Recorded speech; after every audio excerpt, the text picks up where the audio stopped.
Hello everyone, welcome back to আসফিস kitchen and blog. আজ আমরা তৈরি করে দেখাবো বাংলাদেশের ঐতিহ্য কলা পাতুরি রেসিপি। সুস্বাদু এই কলা পাতুরি রেসিপি কিভাবে আমরা তৈরি করি আসুন দেখে নিই। যে কোনো নতুন রাঁধুনিরাও খুব সহজে তৈরি করে নিতে পারবেন, আর শিখিয়ে দিব কিছু টিপস অ্যান্ড ট্রিক্স। তার জন্য আমি একটি ইলিশ মাছ নিয়েছি। এই ইলিশ মাছটি আমি কেটে পরিষ্কার করে আঁশ ছড়িয়ে পানি ঝরিয়ে নেব। জন্য আমি নিয়েছি ইলিশ মাছটাকে কেটে পরিষ্কার করে ধুয়ে পানি ঝরিয়ে, আর এখান থেকে 3 টুকরো নিয়েছি, একটু মোটা করে নিয়েছি। আর নিয়েছি কালো সরিষা 1 চামচ, আর হলুদ সরিষা 3 চামচ পরিমাণ। 2 রকম সরিষা দিলে ফ্লেভারটা ভালো আসবে, খেতেও বেশি মজা লাগবে। আর যে তিতা তিতা ভাব থাকে সরিষাতে অনেক সময়, এই তিতা ভাবটা থাকবে না।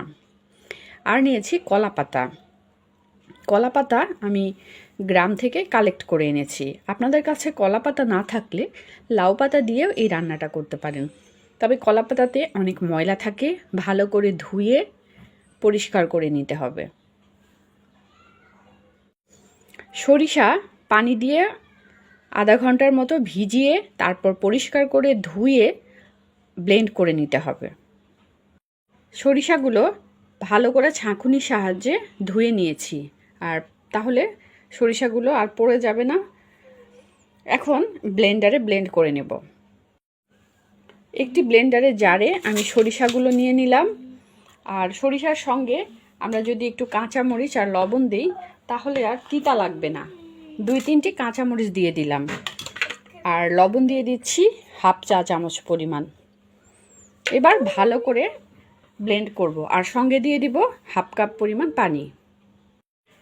সরিষা বাটা তৈরি করে নিয়েছি, একটি বাটিতে আমি রেখে দিয়েছি। এবার মিক্সচার তৈরি করার পালা।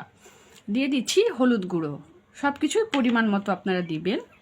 আর দিচ্ছি মরিচের গুঁড়ো। আমি যেহেতু কাঁচা মরিচ দিয়ে ব্লেন্ডারে ব্লেন্ড করে নিয়েছি, 1/2 চা চামচ পরিমাণ মরিচের গুঁড়ো দিচ্ছি। আর দিচ্ছি লবণ। ইলিশ মাছের লবণের পরিমাণ অন্য মাছের তুলনায় একটু কম দিতে হয়। লবণের পরিমাণ দিয়ে দিচ্ছি 1/2 চা চামচ, আপনারা বুঝে দিবেন। আর দিচ্ছি খাঁটি সরিষার তেল। সরিষার তেল দিয়ে দিচ্ছি 1 চা চামচ।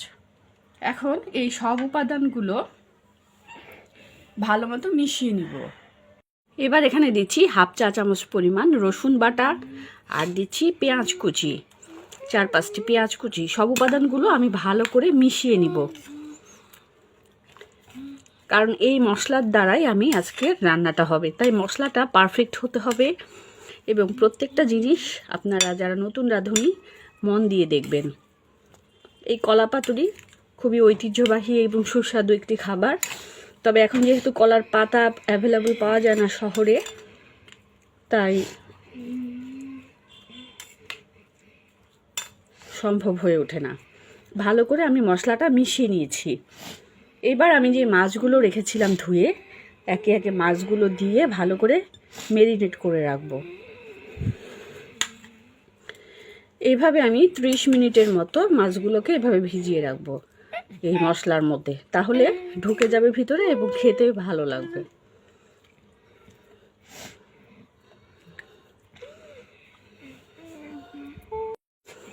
কলা পাতুরি তৈরির জন্য এরকম কলা পাতা আমি সংগ্রহ করে নিয়েছি। কলা পাতাগুলো বড় বড় এবং পরিষ্কার হতে হবে, কোনো ফাটা ছেঁড়া থাকলে চলবে না।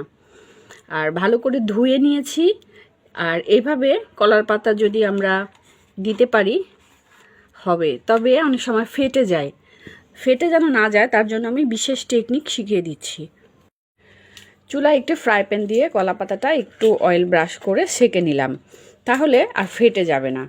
খুব অল্প পরিমাণে তেল দিয়ে এভাবে সেঁকে নিতে হবে।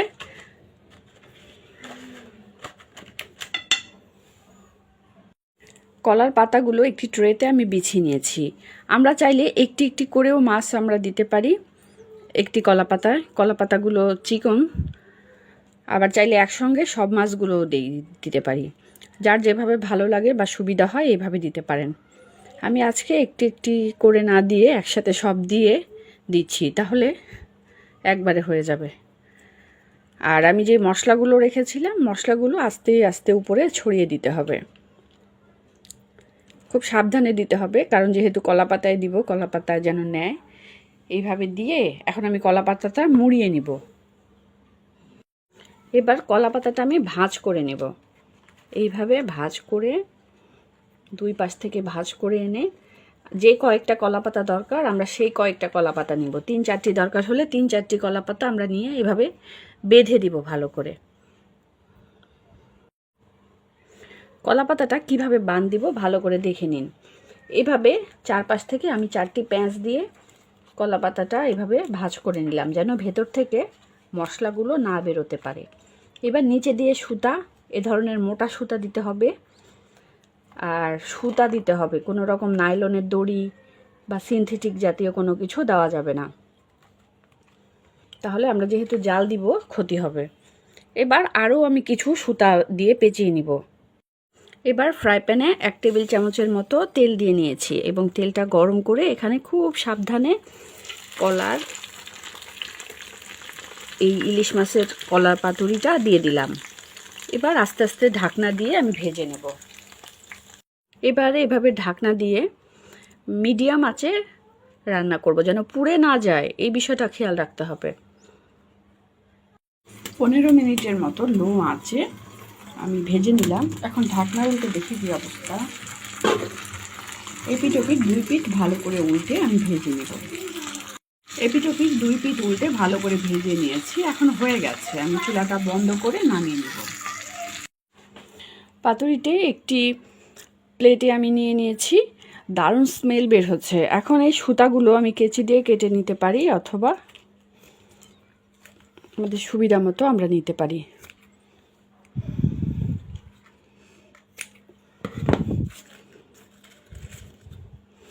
এবার আস্তে আস্তে এই কলা পাতাটা সরিয়ে দেখি কি অবস্থা।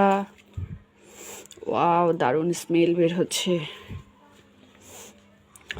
হয়ে গেছে সুস্বাদু কলা পাতায় মোড়ানো।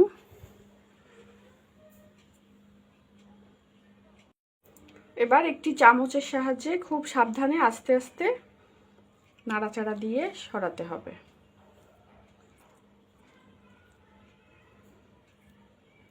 হয়ে গেছে সুস্বাদু কলা পাতুরি।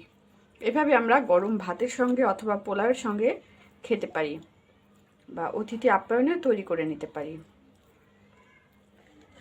পহেলা বৈশাখের দিনেও এ ধরনের রেসিপি দারুণ চমৎকার হবে। আমার ভিডিওটি ভালো লাগলে সাবস্ক্রাইব করবেন, লাইক এবং শেয়ার করবেন। আরও নতুন নতুন ভিডিও দেখার জন্য বেল আইকনটি প্রেস করবেন। ভিডিওটি দেখার জন্য ধন্যবাদ।